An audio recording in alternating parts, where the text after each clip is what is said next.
بسم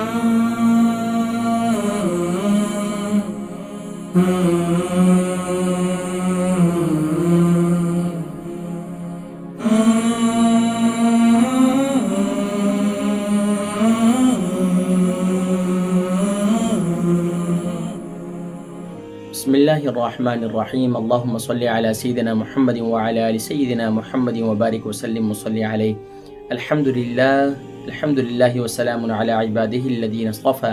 أما بعد فقد قال الله تبارك وتعالى في القرآن المجيد والفرقان الحميد. بسم الله الرحمن الرحيم لقد كان لكم في رسول الله أسوة حسنة. صدق الله العظيم. محترم و محتشم ناظرین و سامعین، السلام علیکم ورحمۃ اللہ وبرکاتہ و مغفرتہ۔ الحمدللہ ثم الحمدللہ، ماہ رمضان المبارک کی بابرکت ساعتیں ہمیں نصیب ہو رہی ہیں۔ اللہ تبارک و تعالی ہم سب کو حقوق اللہ کے ساتھ ساتھ حقوق العباد کو بھی بھرپور انداز سے بجا لانے کی توفیق نصیب فرمائے۔ ناظرین کرام، حضور اکرم صلی اللہ علیہ وآلہ وسلم کی تعلیمات میں ہم کثرت سے حقوق العباد کی جانب متوجہ کرنے کی کوشش کر رہے ہیں۔ اس کا مقصد، جہاں ہم حقوق اللہ کی ادائیگی کر رہے ہیں اور حقوق اللہ کی ادائیگی کے ذریعے سے ہم اپنے روزوں کی حفاظت کر رہے ہیں، وہیں پر ہمیں حقوق العباد کی ادائیگی کے ذریعے بھی اپنے روزوں کی، اپنے عبادات کی حفاظت کرنی ہے۔ ناظرین کرام، چھٹے روزے کی کیسے حفاظت کرنی ہے، اس کے لیے پیارے کریم آقا علیہ الصلوۃ والسلام کی پیاری حدیث مبارکہ کہ پیارے کریم آقا علیہ الصلوۃ والسلام نے ارشاد فرمایا کہ سبحان اللہ ان اکمل المؤمنین ایمانا احسنهم خلقا، فرمایا کہ سبحان اللہ، تم میں سے سب سے کامل ایمان والا وہ شخص ہے جس کے عمدہ اخلاق ہوں، جس کے اعلیٰ اخلاق ہوں۔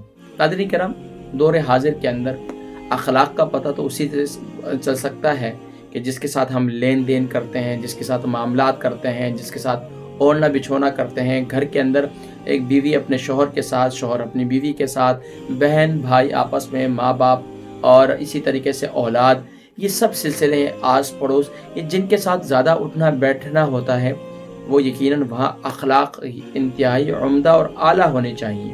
حضرت کرام، ایک بزنس مین اپنے بزنس کے خاطر تو اپنے اعلیٰ اخلاق کا مظاہرہ کرتا ہے، لیکن اپنے گھر والی کے ساتھ اپنے اعلیٰ اخلاق کا مظاہرہ نہیں کرتا۔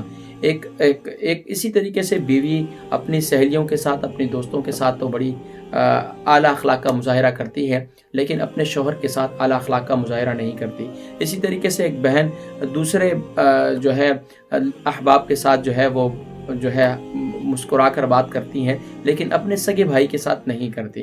اسی طریقے سے دیکھتے چلے جائیے آج ہمارے معاشرے کے اندر تو یہ بہت بڑا المیہ ہے کہ ہم جہاں عبادات ماشاءاللہ اس کی ادائیگی میں کوشش کرتے ہیں، وہیں ہمیں حقوق العباد میں بھی اپنے اچھے اخلاق کا مظاہرہ کرنے کی ضرورت ہے۔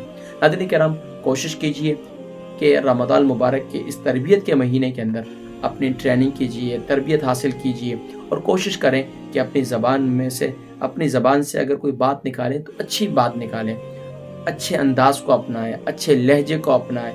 ہمارے ہاں بہت سے لوگ ہیں جو کہہ دیتے ہیں کہ بھائی یار میں تو منہ پر کہہ دیتی ہوں، میں تو منہ پر کہہ دیتا ہوں، لیکن وہاں جو لہجہ ہوتا ہے، بس اوقات بات درست ہوتی ہے، لیکن لہجہ اور انداز اور اخلاق یہ ایسا ہوتا ہے جو دلوں کو چیر دیتا ہے۔ کوشش کیجئے، زبان نرم ہے، نرمی پیدا کیجئے۔ اللہ تبارک و تعالی ہم سب کو اعلیٰ اخلاق نصیب فرمائے، عمدہ اخلاق نصیب فرمائے، اور پیارے کریم آقا علیہ الصلوۃ والسلام کی جو حدیث مبارکہ ہے، کامل ایمان والا وہ ہے جس کے عمدہ اخلاق ہوں، اعلیٰ اخلاق ہوں۔ اللہ تبارک و تعالی ہمیں کامل ایمان نصیب فرمائے اور ہمیں اچھے اخلاق کا مظاہرہ کرنے کی توفیق نصیب فرمائے۔ انشاءاللہ العزیز 7ویں روزے کی ہم کیسے حفاظت کر سکتے ہیں حقوق العباد کے ذریعے سے، انشاءاللہ اس کا ذکر ہم کل کی نشست میں کریں گے۔ اپنے دعاؤں میں یاد رکھیے گا۔ السلام علیکم ورحمۃ اللہ وبرکاتہ و مغفرتہ۔